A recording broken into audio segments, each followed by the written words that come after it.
Farmers Insurance Open on deck this weekend. Let's bring in our golf expert, Brady Kannon, for the latest on that. We'll get a preview of the event as well. But before we do that, let's talk about the top story of the day, Brady, which I thought would have been Brooks Koepka getting ready for his debut, but instead stealing some of the spotlight here is Patrick Reed, PGA Tour, and Reed making an announcement that he would like to be reinstated to play in 2027. He won't be part of that monetary program that the PGA Tour has, which is very similar to Koepka.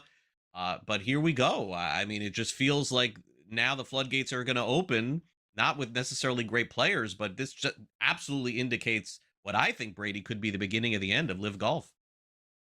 Yeah, and I kind of hope it's not. I don't want to necessarily see the live circuit end or come to a close, because I believe that the more people are playing golf, the more leagues that we have. It's a high tide raises all boats kind of mentality here. The more golf that's going on is better for the game of golf overall. And I think it's better for golf bettors, golf fans, what have you. Mm-hmm. You and I have talked about this before. If the live circuit just becomes a place for Graham McDowell and Lee Westwood and Sergio Garcia and some of these older guys or whatever, fine, no problem. But Patrick Reed is one of those guys that is still young, is a major champion, and is probably one of those 4 or 5 guys that the tour doesn't mind having back under their wing. Of course, John Rahm, Tyrrell Hatton, Joaquin Niemann, probably the other 3 Yes. that we're still waiting on.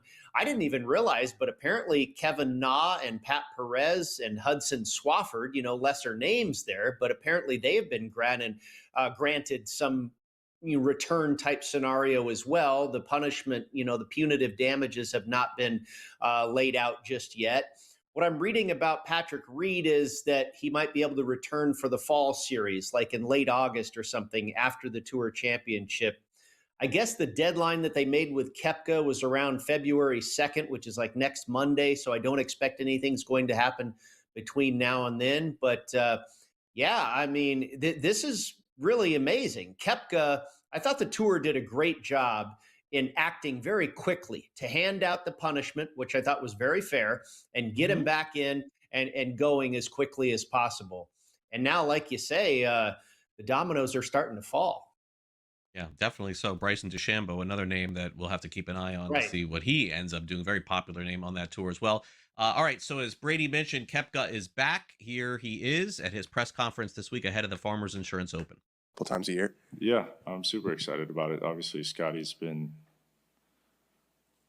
dominant, I guess is probably the right word. Yeah, Rory's got 5 now. I don't think anybody's shocked by this. If you've watched golf over the last few years, how well those guys are playing, and I'm excited to battle with them. I think that'll be really fun. I think just the competitive side of me, obviously, you obviously want to do a little bit better, but I mean that's going to be very tough to do better than Scotty right now. But yeah, I'm excited for it. I want to play with those guys and see where I'm at and how I can get better. Right, that's the whole goal every day. Trying to practice to being out here is just get a little bit better, and I'm excited about that. Would be a heck of a story if Koepka was even in the final pairing. I would think this coming weekend, but certainly the odds makers on FanDuel and DraftKings are telling us that's not going to be the case, Brady. So I wonder where you land on him, because he is nowhere near the favorites in his first tournament back. In fact, Xander Schauffele is the favorite at 14-1. Oberg 17-1, Cantlay 20-1, Cam Young 22, Matsuyama 25-1, Siwoo Kim 27. Koepka falls beyond that. And so, look, there's going to be a lot of nerves. It's going to be tough. We understand that. But he will be, if he's not a factor in this, he'll be a sideshow at the very least. I would say that going into the weekend. Yeah, you're absolutely right. And he has taken a lot of action, I think from recreational bettors, kind of like you and I are wanting to root for him to do well and have him make a splash. The fact is, the last 3 times he's played the Farmers Insurance Open, he's missed the cut. But at the 2021 U.S. Open, when John Rahm won at Torrey Pines, Koepka finished 4th. So it's not like he's been completely awful at this golf course, but pretty tough to make your return at this golf course. Just an absolute beast of a track, almost 7,800 yards, one of the hardest golf courses these guys play on tour all year, obviously a U.S. Open venue.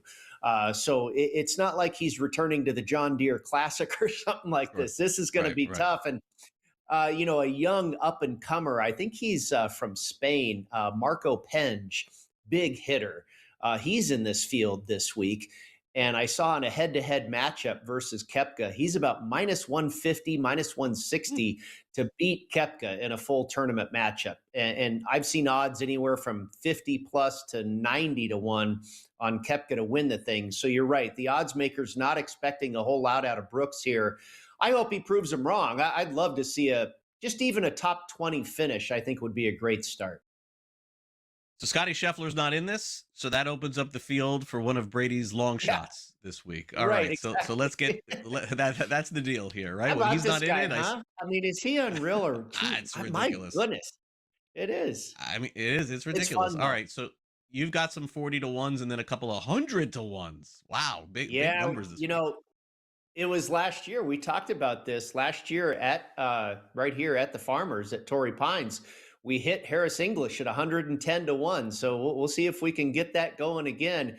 My 2 triple-digit long shots this week, Christian Bezuidenhout and Andrew Novak.